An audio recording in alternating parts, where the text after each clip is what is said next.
Breaking news చూస్తున్నాం. Private కళాశాలల యాజమాన్యాలతో తెలంగాణ సర్కార్ చర్చలు సఫలమయ్యాయి.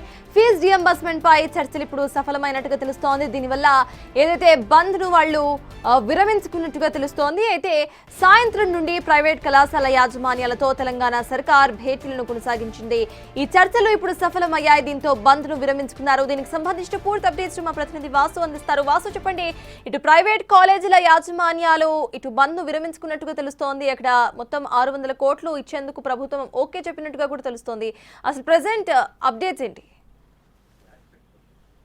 మొత్తం మీద ప్రైవేటు కళాశాలల యాజమాన్యాలతో ప్రభుత్వం జరిపినటువంటి చర్చలు సత్ఫలితాలు ఇచ్చాయి, ఫలించినట్టుగా కూడా చెప్తా ఉన్నారు. మరి కాసేపట్లోనే మట్టి విక్రమార్కతో పాటు ఉత్తమ్ కుమార్ రెడ్డి మీడియా సమావేశం నిర్వహించబోతున్నారు మంత్రులు.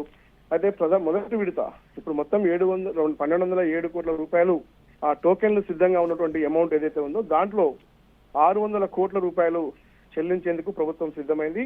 అది దసరా లోపే చెల్లిస్తామని కూడా హామీ ఇచ్చింది. ఇక మిగతా 600 కోట్లకు సంబంధించి కూడా దీపావళి లోపు చెల్లిస్తామని కూడా బట్టి విక్రమార్క స్పష్టం చేశారు. సిఎస్ రామకృష్ణరావుతో పాటు ప్రిన్సిపల్ సెక్రటరీ తో పాటు పూర్తిగా అధికారులందరూ కూడా ఈ సమావేశానికి పాల్గొన్నారు. అయితే కళాశాల యాజమాన్యాలకు సంబంధించి కూడా ఏదైతే ఈ రోజు నుంచి బంద్కు పిలుపునిచ్చాయో ఆ బంద్ను కూడా వెనక్కి తీసుకున్నట్టు కళాశాలలు మొత్తం కూడా మూసివేసి బంద్కు పిలుపునిచ్చాయి. ఈ రోజు కొన్ని కళాశాలలు కూడా మూతపడ్డ నేపథ్యం కాబట్టి ప్రభుత్వం ప్రస్తుతం విడతల వారీగా చెల్లించేందుకు సిద్ధమైన నేపథ్యంలో కూడా మొదటి విడత 600 కోట్ల రూపాయలు చెల్లిస్తామని ప్రభుత్వం అయితే ప్రకటించింది. ఈ నేపథ్యంలో బంద్ని వెనక్కి తీసుకోవడమే కాకుండా తదుపరి అంటే ప్రస్తుతం కళాశాలకు సంబంధించినటువంటి నూతన విద్యా విధానం కావచ్చు, ఏదైతే వృత్తి విద్యా కోర్సులకు సంబంధించినటువంటి నైపుణ్యం విషయంలో ఖచ్చితంగా ప్రైవేట్ కళాశాలలు పాటించాల్సినటువంటి రూల్స్ అండ్ రెగ్యులేషన్స్ పాటించాలి. ఎందుకంటే గత విజిలెన్స్ నివేదికలో అనేక లోపాలను ఎత్తి చూపింది కాబట్టి తిరిగి అలాంటి పునరావృతం కాకుండా ఉండాలి. ఎందుకంటే 80% తెలంగాణ ప్రభుత్వం